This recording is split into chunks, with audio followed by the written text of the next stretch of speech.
সুপ্রিয় দর্শক, স্বাগত জানাচ্ছি। সাম্প্রতিক বিশ্ব এক উত্তেজনাপূর্ণ অস্থিরতার মধ্য দিয়ে এগিয়ে যাচ্ছে। ইউরোপ থেকে মধ্যপ্রাচ্য, আফ্রিকা থেকে এশিয়া, এমনকি দক্ষিণ এশিয়ার ভূ রাজনীতির আকাশেও বর্তমানে অস্থিরতার পারদ জমতে শুরু করেছে। এমন পরিস্থিতিতে যে যেভাবে পারছে অস্ত্র মজুত করছে। নিজেকে শক্তিশালী করতে অনেক দেশই নিজেরা সামরিক অস্ত্র তৈরি করছে। বাংলাদেশ কি সামরিক অস্ত্র তৈরি করতে পারে বা তৈরি করছে? এবার দেশের মাটিতে ট্যাঙ্ক তৈরি করতে যাচ্ছে বাংলাদেশ। কিভাবে, কবে থেকে দেশে ট্যাঙ্ক তৈরি করা হবে, এসব প্রশ্নের উত্তর সহ সামরিক শক্তিতে বাংলাদেশের অবস্থানের আদ্যপান্ত নিয়ে সাজিয়েছি এবারের পর্বটি।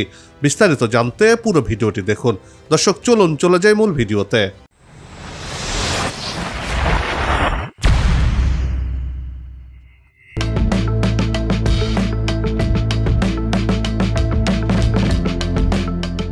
বিশ্ব পরিস্থিতি এখন এমন যে হিসাব নিকাশ চলছে। কোন দেশের সামরিক বাহিনীর হাতে কি কি অস্ত্র রয়েছে, কেমন অস্ত্র তারা সংগ্রহের চেষ্টা করছে, এসব অস্ত্র কতটা শক্তিশালী, এমন সব নানা বিষয় নোট করে রাখছে প্রতিযোগী দেশগুলো। এমনকি সাধারণ মানুষের মধ্যেও এমন আগ্রহ দেখা গেছে। বাংলাদেশ নিয়েও থেমে নেই কৌতূহল, যদিও বাংলাদেশ শান্তিপ্রিয় দেশ।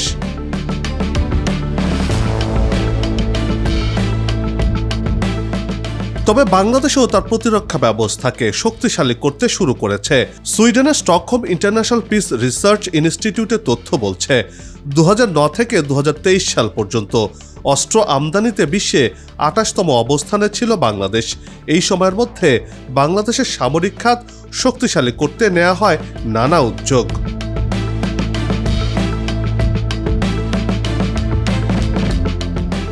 গ্লোবাল ফায়ার পাওয়ার সামরিক খাত নিয়ে তথ্য সংগ্রহ এবং গবেষণা করে বিশ্বে সুপরিচিতি পেয়েছে। এই প্রতিষ্ঠান প্রতি বছর সামরিক শক্তির বিচার করে তালিকা বা ইন্ডেক্স প্রকাশ করে। এতে বিশ্বের 145টি দেশের সামরিক শক্তির বিচার করা হয়। এ প্রতিষ্ঠানের তথ্যে দেখা গেছে 2023 সালে সামরিক শক্তিতে বাংলাদেশের অবস্থান ছিল 40তম। এর মাত্র এক বছরের মধ্যে বাংলাদেশের সামরিক শক্তি বৃদ্ধি পেয়েছে। অর্থাৎ 2024 সালে বিশ্বের সামরিক শক্তির দিক থেকে বাংলাদেশের অবস্থান 37তম। এক বছরের ব্যবধানে বাংলাদেশের সামরিক শক্তি বৃদ্ধি পেয়েছে 0.3%।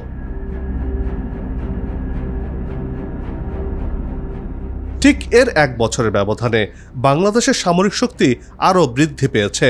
2025 সালের তথ্য বলছে বিশ্বের সামরিক শক্তির বিচারে বাংলাদেশ 35তম স্থানে অবস্থান করছে, আর প্রতিবেশী মিয়ানমারের অবস্থান বাংলাদেশের 2 ধাপ নিচে, অর্থাৎ তালিকায় 37তম অবস্থানে রয়েছে মিয়ানমার। সংস্থাটি বলছে এই র্যাঙ্কিংয়ের ক্ষেত্রে অন্যতম গুরুত্বপূর্ণ বিষয় হল সংশ্লিষ্ট রাষ্ট্রের সামরিক বাজেট, সেনাবাহিনীর আকার, নৌবাহিনী এবং বিমান বাহিনীর শক্তিকেও বিবেচনা করা হয়েছে এই সমীক্ষায়।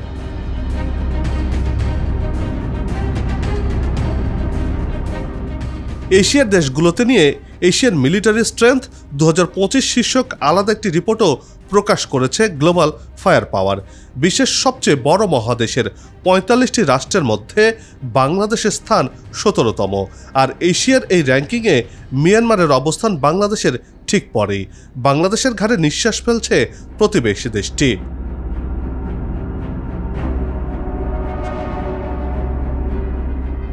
বর্তমানে সশস্ত্র বাহিনীর সক্ষমতা বাড়াতে রাশিয়া, চীন, তুরস্ক সহ সমরাস্ত্র শিল্পে উন্নত বিভিন্ন দেশ থেকে অস্ত্র কিনছে বাংলাদেশ। এইসব অস্ত্রের মধ্যে রয়েছে বিমান, tank, surface 2 air missile system সহ অত্যাধুনিক সব সমরাস্ত্র।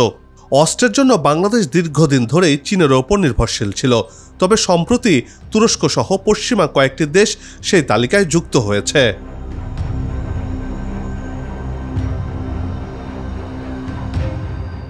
পাকিস্তান পর্বে 1947 সালে চীনের সহায়তায় ঢাকার অদূরে গাজীপুরে একটি অর্ডিন্যান্স ফ্যাক্টরি বা সমরাস্ত্র কারখানা নির্মাণ কাজ শুরু হয়। 1970 সালে সেটি উদ্বোধন করা হয়। বাংলাদেশ সমরাস্ত্র কারখানার ওয়েবসাইট থেকে জানা যায় 1971 সালে মহান মুক্তিযুদ্ধের কারণে নির্মাণ কাজ ব্যাহত হয় এবং তখন চীনা দল কারখানা ত্যাগ করে চলে যায়। 1975 সালের আগস্ট মাসে চীন বাংলাদেশকে স্বীকৃতি দেয়। তার পরের বছর চীনা কারিগরি দল কারখানাটিকে পুনরুজ্জীবিত করে এবং আরও 1 বছর অর্থাৎ 1977 সাল থেকে কারখানাটি নিয়মিত অস্ত্র উৎপাদনের জন্য চালু হয়। সেই থেকে কারখানাটি এখনো পর্যন্ত চালু রয়েছে।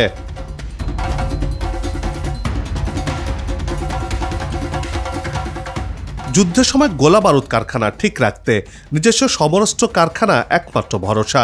ফলে বাংলাদেশ সমরাস্ত্র কারখানায় অস্ত্র ও গোলা বারুদ উৎপাদন করে। স্মল আর্মস ও রাইফেল তৈরির কাঁচামাল ও যন্ত্রাংশ চীন থেকে আসে। গোলা বারুদ তৈরিতে বাংলাদেশ স্বয়ংসম্পূর্ণ বলেও সামরিক সূত্রের বরাত দিয়ে গণমাধ্যম খবর প্রকাশ করেছে।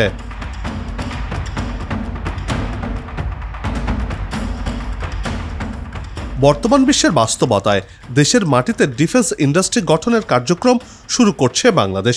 বিষয়টি সম্পর্কে সাম্প্রতিক সময় অফিসিয়ালি তথ্য প্রকাশিত হয়েছে। বাংলাদেশ অর্ডিন্যান্স ফ্যাক্টরি সেনাবাহিনীর জন্য ট্যাঙ্ক তৈরি করবে। এটি বাংলাদেশের সামরিক ইতিহাসে বড় একটি পরিবর্তন। পৃথিবীর হাতে গোনা কয়েকটি দেশ ট্যাঙ্কের মতো সমরাস্ত্র উৎপাদন করে থাকে।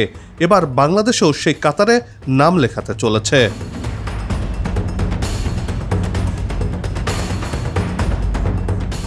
নিজস্ব প্রতিরক্ষা শিল্প গঠনের উদ্যোগ নিয়েছে বাংলাদেশ। দেশীয় সমরাস্ত্র উৎপাদন সক্ষমতা বৃদ্ধির লক্ষ্যে সম্প্রতি পরিকল্পনা গ্রহণ করেছে বাংলাদেশ অর্ডিন্যান্স ফ্যাক্টরি। সেনাবাহিনীকে স্বয়ংসম্পূর্ণ করার পাশাপাশি প্রতিরক্ষা খাতে স্বনির্ভরতা আনতে ট্যাঙ্ক সহ আধুনিক সমরাস্ত্র তৈরির পরিকল্পনা নেওয়া হয়েছে। বিষয়টি নিশ্চিত করেছেন সেনাপ্রধান জেনারেল ওয়াকারুজ্জামান। এমন খবর গণমাধ্যমে প্রকাশিত হয়েছে।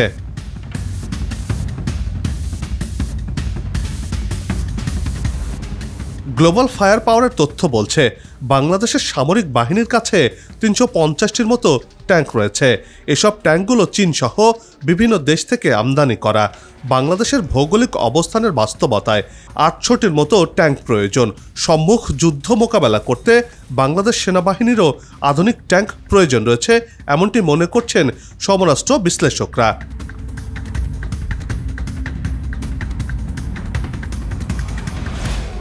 দেশে যে সামরিক অস্ত্র কারখানা রয়েছে সেখানে এবার ট্যাঙ্ক তৈরি করতে যাচ্ছে বাংলাদেশ।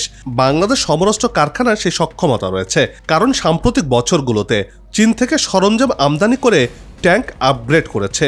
এজন্য দেশের মাটিতে ট্যাঙ্ক উৎপাদনের কথা বিবেচনা করা হচ্ছে, কারণ এই সেক্টরে এর মধ্যে অভিজ্ঞতা অর্জন করেছে বাংলাদেশ।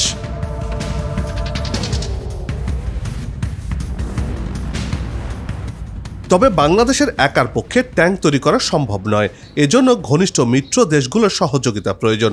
দুটি সম্ভাব্য পদ্ধতিতে ট্যাঙ্ক উৎপাদন করা যেতে পারে। প্রথমত, বিদেশি প্রযুক্তি গ্রহণের মাধ্যমে, অর্থাৎ একক কোনো দেশের সহযোগিতায় লাইসেন্স এবং প্রযুক্তি নিয়ে উৎপাদন করা যেতে পারে। এক্ষেত্রে তুরস্ক, ইন্দোনেশিয়া অথবা চীন থেকে যে কোনো একটি মডেল নির্বাচন করতে পারে বলে গণমাধ্যমে খবর প্রকাশিত হয়েছে।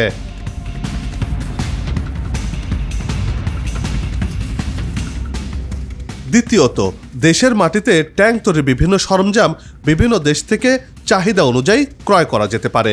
এরপর নিজেরাই বিভিন্ন ডিজাইন তৈরি করে ট্যাঙ্ক উৎপাদন করা যেতে পারে বলে মনে করছেন বিশ্লেষকরা। এই পদ্ধতিকে আরও বেশি কার্যকর বলে মনে করছেন তারা।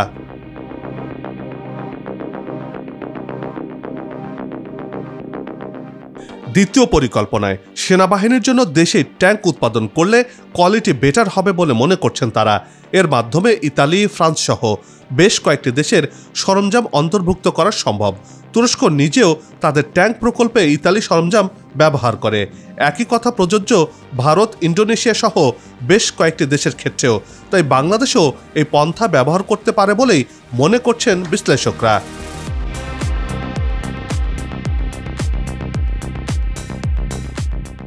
বাংলাদেশ সমরাস্ত্র কারখানায় ট্যাঙ্ক উৎপাদন করতে সক্ষম, তবে বাংলাদেশ ঠিক কবে থেকে ট্যাঙ্ক উৎপাদন শুরু করবে তা নিশ্চিত করেননি সেনাপ্রধান।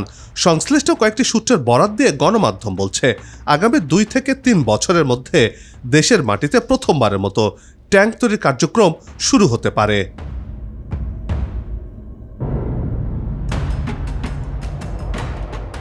সেনাবাহিনীর লক্ষ্য দেশের চাহিদার অন্তত 1/3 সমরাস্ত্র নিজেরাই তৈরি করার। বর্তমানে একটি মাত্র কারখানায় এত বড় পরিসরে সমরাস্ত্র উৎপাদন সম্ভব নয়, তাই বিভিন্ন অঞ্চলে নতুন কারখানা স্থাপনের পরিকল্পনা রয়েছে। এই ক্ষেত্রে চট্টগ্রামকে বিবেচনায় রাখা হয়েছে। এই পরিকল্পনা বাস্তবায়ন হলে বাংলাদেশ সামরিক শক্তিতে আরও উন্নত হবে। দেশের ভৌগোলিক অবস্থা ও প্রতিরক্ষা চাহিদা বিবেচনায় এ উদ্যোগ বেশ গুরুত্বপূর্ণ।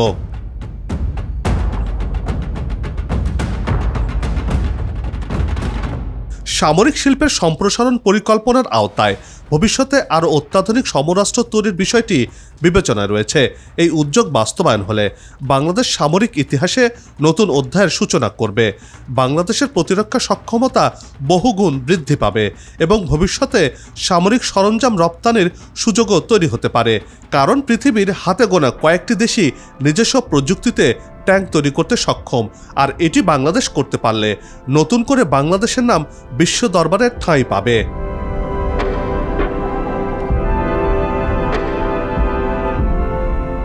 বন্ধ হোক যুদ্ধ, বিগ্রহ, হানাহানি, শান্তিময় হোক বিশ্ব, এমন প্রত্যাশা রেখে এই পর্ব থেকে বিদায় নিচ্ছে।